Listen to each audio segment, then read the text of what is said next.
안녕하세요, 다니엘 선생입니다.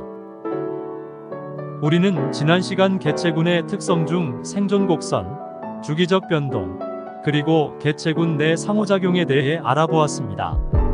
생존 곡선에는 1형, 2형, 3형의 세 종류가 있고 사람을 포함한 대형 포유류는 1형에 포함된다고 했습니다.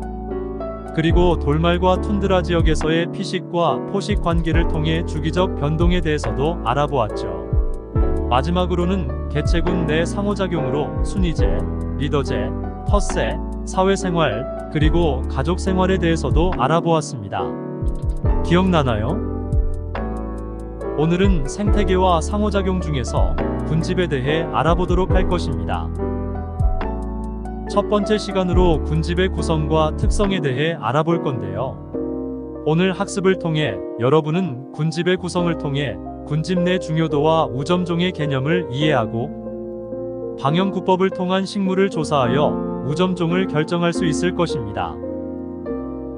자, 그럼 이야기 속으로 들어가 보도록 하겠습니다.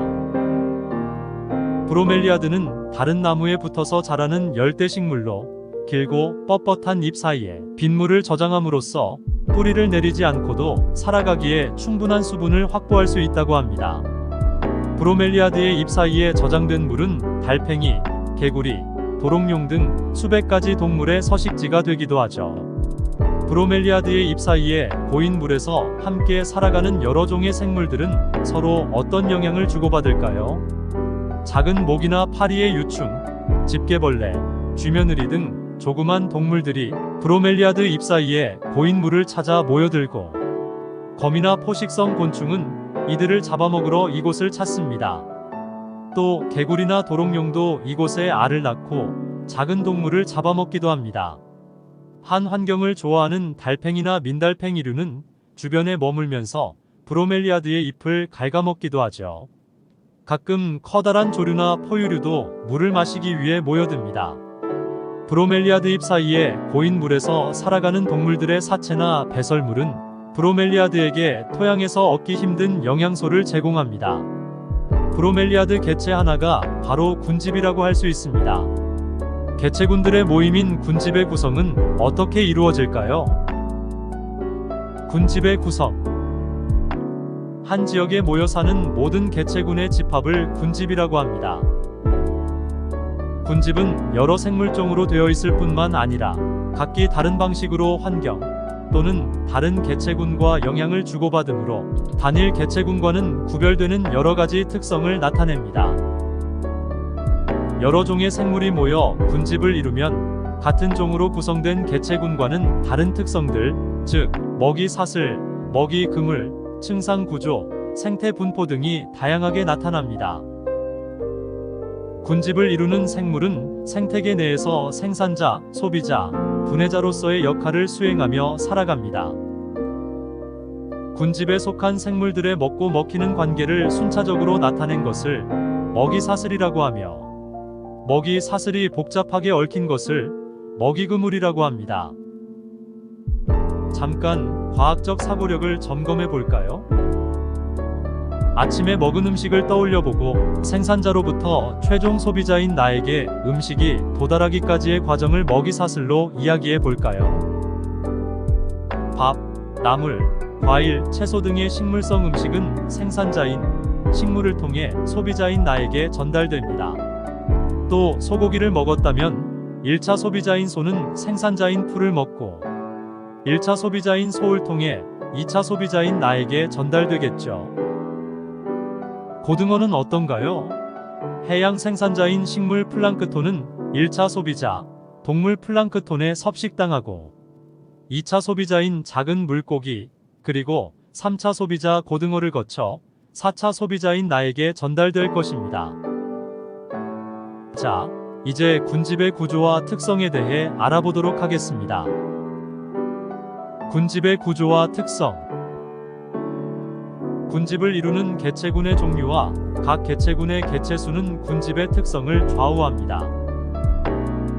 특히 군집을 대표하는 생물종을 그 군집의 우점종이라고 하며 특정 개체군의 상대밀도, 상대빈도, 상대피도를 더한 값인 중요도가 가장 높은 종으로 정의하죠. 상대 밀도, 상대 빈도, 상대 피도를 모두 합한 중요도를 통해 우점종을 결정합니다. 우점종은 환경에 가장 큰 영향을 미치며 군집의 겉모습을 결정하는 경우가 많습니다. 이 밖에도 개체수가 적은 희귀종, 그 군집에서만 발견되어 그 군집의 특징을 나타내는 지표종 등이 군집의 특성을 보여주는 대표적인 개체군입니다. 핵심종이라는 것도 있는데요. 해달은 해조류를 갉아먹는 성게를 잡아먹습니다. 해달이 사라지면 해조류가 사라지고 이를 터전으로 살아가던 수많은 해양 생물이 위기를 겪게 되는 것처럼 우점종 여부와 상관없이 생태계에 큰 영향을 미치는 생물종을 핵심종이라고 합니다. 지구상에는 다양한 생태계가 있는데요. 열대우림, 낙엽하렵수림, 침엽수림 등의 삼림군집은 여러 식물들이 햇빛을 최대로 활용할 수 있는 층상구조를 나타냅니다. 층상구조는 높이에 따라 교목층, 아교목층, 관목층, 초본층, 선태층, 지중층으로 구분하는데요. 교목층, 아교목층, 관목층, 초본층은 식물의 광합성이 활발하여 광합성층이라고 하며 새와 곤충이 서식합니다. 선태층에는 낙엽이나 썩은 나무가 있으며 선태류, 균류, 진해 등이 서식하죠. 지중층에는 흙 속에서 낙엽이나 사체가 썩으면서 만들어지는 부식질이 많고 지렁이, 균류, 세균류 등이 서식합니다. 이와 같이 삼림의 층상구조에 따라 서식하는 개체군들에서 차이가 있습니다. 식물 군집을 조사하기 위해서는 방형구법을 이용합니다.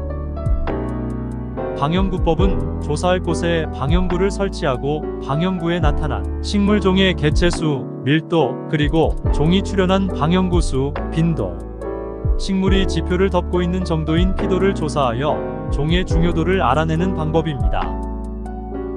방형구법을 이용한 초본 식물 군집의 조사활동을 통해 알아보도록 하죠. 초본 식물 군집 조사하기. 그림을 보면 종 A에서 종 D까지 서로 다른 4종의 식물을 표시하였습니다. 가로세로 1m의 방형구에서 우점종은 어떤 것일까요? 우점종을 알기 위해서는 중요도 값을 알아야 합니다. 중요도는 상대 밀도, 상대 빈도, 상대 피도의 합으로 계산할 수 있다고 했죠. 밀도는 면적에 대한 개체수로 계산합니다. 빈도는 방형구 수를 세면 되죠. 밀도가 1이라도 빈도는 4가 될 수 있습니다. 그림의 왼쪽 위에 있습니다. 그리고 피도는 겉을 덮고 있는 정도입니다. 풀 한 개체라도 새싹과 생장을 마친 개체와 밀도는 같더라도 피도는 다를 수 있죠. 상대 밀도, 상대 빈도, 상대 피도는 비교한 수치입니다. 상대 밀도는 전체 종 A에서 종 D의 개체수 중 특정 종의 개체수를 나타낸 수치입니다. 상대 빈도는 전체 빈도의 합에 대한 특정 종이 나타난 빈도를 나타낸 수치이며 상대 피도 역시 상대 빈도와 마찬가지로 계산합니다. 조사한 지역의 우점종이 무엇인지는 그림의 표와 같이 계산합니다. 위 자료를 바탕으로 계산하면 조사한 지역의 우점종은 131.6의 중요도 값을 갖는 종 A가 우점종입니다. 이러한 우점종은 조사한 지역이 다르다면 우점종도 다르게 나타날 수 있습니다. 자, 이제 군집의 특성 중 생태분포에 대해 알아보겠습니다. 생태분포. 그림으로 고도와 위도에 따른 지구의 기후를 알아보면 지구는 구형이므로 위도에 따라 태양의 고도가 다릅니다. 고위도 지방에서는 태양의 고도가 낮아 태양 에너지를 적게 받으므로 기온이 낮고 저위도 지방에서는 태양의 고도가 높아 태양 에너지를 많이 받으므로 기온이 높죠. 생물이 살아가는 대륙권에서는 대체로 해발 고도가 100m 높아질 때마다 기온이 0.5도에서 0.6도씩 낮아지는데 이것은 높은 곳으로 올라갈수록 지표면으로부터 복사되는 지구 복사 에너지가 감소하기 때문입니다. 식물 군집의 분포는 온도, 강수량, 햇빛 등 환경 요인의 영향을 받기 때문에 서식하는 지역에 따라 특유의 구조를 가진 군집이 발달하게 됩니다. 이처럼 식물이 서식하는 곳의 환경 조건에 적응하여 이루어진 군집의 분포를 생태 분포라 하고, 위도나 기후대에 따른 수평 분포와 고도에 따른 수직 분포로 구분합니다. 수평 분포는 위도에 따라 기온과 강수량이 달라지며 그에 따라 특성이 다른 군집이 분포하는 것을 말합니다. 수평 분포를 살펴보면 대체로 열대나 아열대의 저위도 지방에서는 상록 화렵수림의 분포가 주를 이루고, 고위도 지방으로 갈수록 낙엽 화렵수림, 침엽수림, 툰드라 순으로 분포합니다. 또 특정 지역에서 고도에 따른 기온의 차이에 따라 수직적으로 다른 군집이 나타나는 것을 수직 분포라고 하죠. 수직 분포를 살펴보면 대체로 고도에 따라 저지대에서 고지대로 갈수록 상록 화렵수림, 낙엽 화렵수림, 침엽수림 순으로 나타납니다. 위도와 고도에 따른 생태 분포는 각각 어떤 환경 요인과 관계가 있나요? 위도는 기온, 강수량과 관계가 있고 고도는 기온과 관계가 있습니다. 자, 이제 마지막으로 우리나라의 생태 분포에 대해 알아보고 학습을 마치겠습니다. 우리나라는 남북 방향으로 길게 뻗어 있어 위도에 따른 수평 분포가 나타나는데, 저위도인 남부지방에는 상록 화렵수가 자라는 난대림이, 중부지방에는 낙엽 화렵수림과 침엽수림이 뒤섞인 온대림이, 북부지방에는 침엽수림이 우거진 한대림이 발달해 있습니다. 우리나라의 산은 고도가 높지 않아 수직 분포를 관찰하기가 어려운데, 제주도의 한라산은 저위도에 위치하며 고도가 높아서 높이에 따른 수직 분포가 비교적 잘 나타납니다.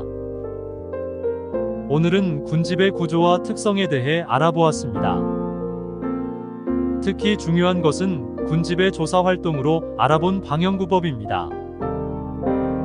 모의고사 및 수능에서도 출제 빈도가 높은 내용입니다. 오늘 학습한 내용을 바탕으로 문제풀이 학습을 진행하시기 바랍니다. 그럼 다음 시간에는 개체군 간 상호작용에 대해 알아보도록 하겠습니다.